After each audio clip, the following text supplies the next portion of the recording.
Meu nome é Ana Paula Penha, eu sou médica neurologista, formada pela Faculdade de Ciências Médicas de Santos, sou neurologista pelo Hospital das Clínicas da USP. É um prazer estar aqui com vocês, a convite da APM de São Bernardo do Campo, para falar sobre o mês da conscientização da prevenção do Alzheimer. Eu tenho um consultório em São Bernardo já há mais de 15 anos, desde que eu acabei a minha formação em neurologia e venho atuando cada vez mais nesse segmento. Cuido de muitos pacientes com demência, pacientes com Parkinson. Atualmente também migrei um pouquinho para a parte da saúde mental e prevenção do burnout, um pouquinho na questão da neuropsiquiatria. Se me permitem, acabei de publicar um livro que fala sobre a saúde mental pós-pandemia, né, que é alguma coisa que impactou tanto as nossas vidas, né, nós médicos. Então eu falo muito aqui de ansiedade, burnout e tal, então aqui está meu livro, fazer só propagandinha para vocês.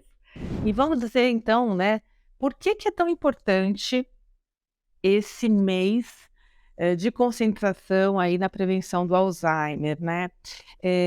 Porque a prevenção do Alzheimer, ela alguns anos atrás, a gente achava que não tinha forma de se fazer isso, né? Porém, os últimos estudos mostraram que sim, existe um grupo de pessoas que está mais protegido de desenvolver o Alzheimer, né? Então é importante a gente estimular essas práticas que vão retardar o aparecimento do Alzheimer, né?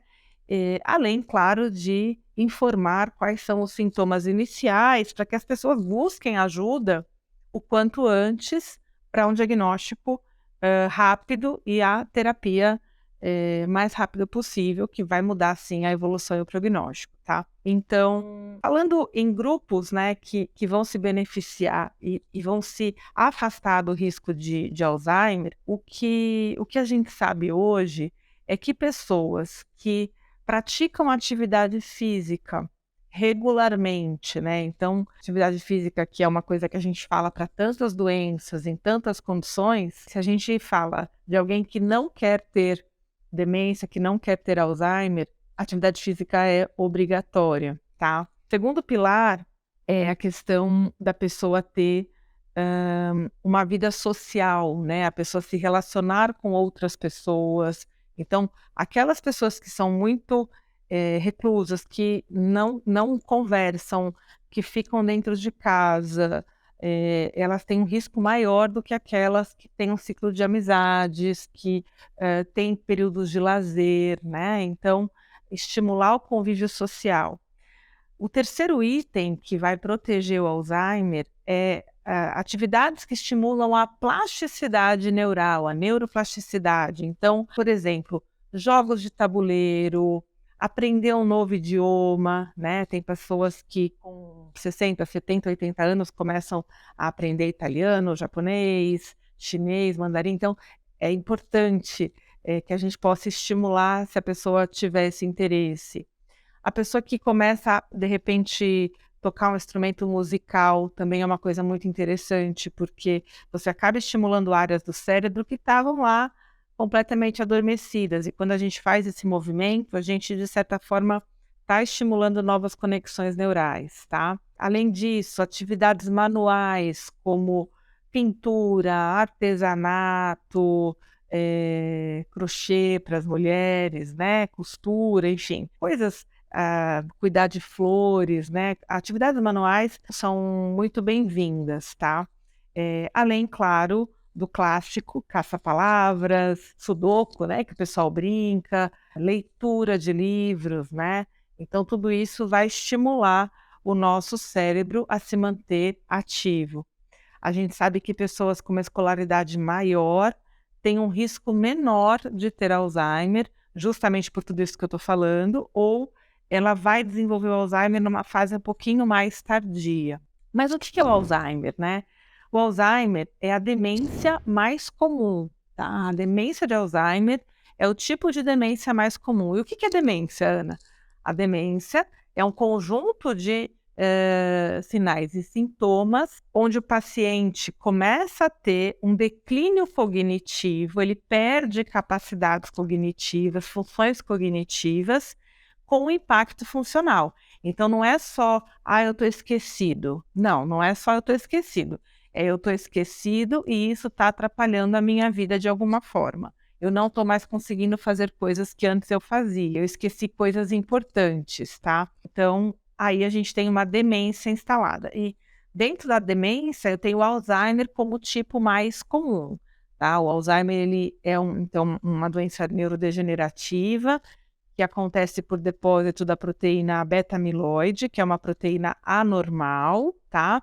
E o Alzheimer tem como principal característica a perda de memória recente. Na evolução, claro, outros domínios cognitivos vão sendo comprometidos, com alteração de linguagem, a alteração de orientação visoespacial, apraxias, agnosias, e por aí vai. Temos outros tipos de demência, só para citar: demência vascular, demência frontotemporal, demência por corpúsculos de Lewy, mas o clássico que todo mundo conversa, que todo mundo pensa em demência, é o Alzheimer, tá? E é a demência mais comum. Diferente do que muitas pessoas pensam, o Alzheimer, ele não é genético, tá? O Alzheimer, ele tem uma característica genética apenas se você teve um caso de Alzheimer na família em alguém com menos de 65 anos. Então, o Alzheimer precoce, né? Se eu tenho alguém de primeiro grau, parente de primeiro grau, que teve um Alzheimer antes de 75 anos, então sim, eu tenho um risco aumentado de ter o Alzheimer. O Alzheimer que acontece com o envelhecimento, ele é da própria natureza do aparecimento da doença, porque o Alzheimer é uma doença do envelhecimento, da neurodegeneração, tá? Então, as perdas desses neurônios, junto com o acúmulo da proteína normal, a beta-amiloide, vai levar ao Alzheimer. Então, alguém com 80 anos tem um risco muito maior de ter Alzheimer do que alguém com 70. Com 90, esse risco aumenta muito, com 95, muito mais. Então, não é que hoje em dia a gente tem mais Alzheimer, não.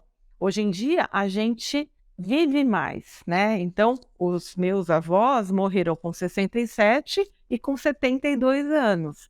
Hoje em dia, pessoas nessa idade estão na flor da idade, né? As pessoas vivem hoje até 80, 85, 90, 100 anos. Então, cada vez mais a gente vai ter, sim, mais casos de Alzheimer, tá? Aliado a isso, claro, as pessoas têm hoje maior acesso, né, ao tratamento, à tecnologia, a exames, a médicos que antes a gente não tinha. E como que a gente faz o diagnóstico do Alzheimer, né?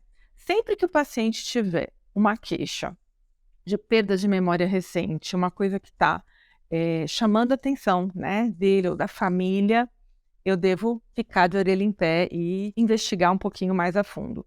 Então, o mês de concentração serve para que a gente não empurre a sujeira por debaixo do tapete e ache que, tudo bem, é da idade, tá ficando velhinho, né? Não, a gente precisa investigar, precisa ter um diagnóstico, porque quanto antes a gente fizer o diagnóstico, mais rapidamente vai ser instituída a terapêutica e melhor o prognóstico, como eu falei no início do vídeo. Então, paciente com sintomas de perda de memória recente, depois perda de linguagem, dificuldade para se orientar no espaço, né? Procurar um neurologista ou um geriatra que tenha expertise em demências, tá? O diagnóstico, ele é clínico, a gente faz alguns testes no consultório, então compõe aí a anamnese, né, junto com o exame neurológico, onde a gente aplica testes, junto com exames de imagem. Então a gente geralmente pede uma ressonância de crânio, às vezes um PET ou SPECT, para confirmar o Alzheimer, mas também afastar outras patologias, tá? Confirmar o Alzheimer, assim, não é muito fácil, porque o diagnóstico de certeza seria só a biópsia ou anatomopatológico depois que o paciente morre, quando a gente vai ver ali a proteína beta-amiloide. Então, tudo que a gente faz, a gente vai chegar na conclusão de que o quadro é muito sugestivo de, tá? Mas bater o martelo mesmo a gente não pode. Então, o Alzheimer, a gente vai fazer também exames de sangue, para afastar, por exemplo, deficiência de vitamina B12, hipotiroidismo, que são condições que vão parecer ali que o paciente tem demência, mas na verdade não tem. Quando o paciente tem queixa de perda de memória, é muito importante a gente afastar a depressão, porque a depressão é muito comum no idoso e quem está com depressão não presta atenção nas coisas, não tem concentração e, portanto, não tem memória, tá bom? Além disso, uma outra ferramenta importante é a avaliação neuropsicológica, onde uma neuropsicóloga aplica uma série de testes e vai nos ajudar aí a fechar esse diagnóstico.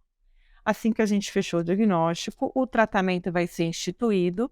A gente faz com anticolinesterásicos, que a gente tem rivastigmina, donepezila ou galantamina oral, né? São remédios que, em geral, 30% dos casos cursam com efeitos colaterais importantes, gastrointestinais, náusea, vômito, anorexia, diarreia. E a gente tem a alternativa do PET, do adesivo, né? Que é o Excelon PET, rivastigmina em adesivo, tá? E a gente tem também, para os casos um pouquinho mais avançados, a memantina, tá? A gente também precisa controlar os sintomas psíquicos do paciente, neuropsiquiátricos. E aí a gente usa os neurolépticos, de preferência atípicos, como quetiapina, olanzapina e risperidona. Dessa forma, eu encerro a minha participação. Agradeço muito o convite da PM. Se você gostou desse vídeo, curte, compartilha, isso é muito importante para a gente. E assiste os outros vídeos que tem aqui no site da PM. Muito obrigada.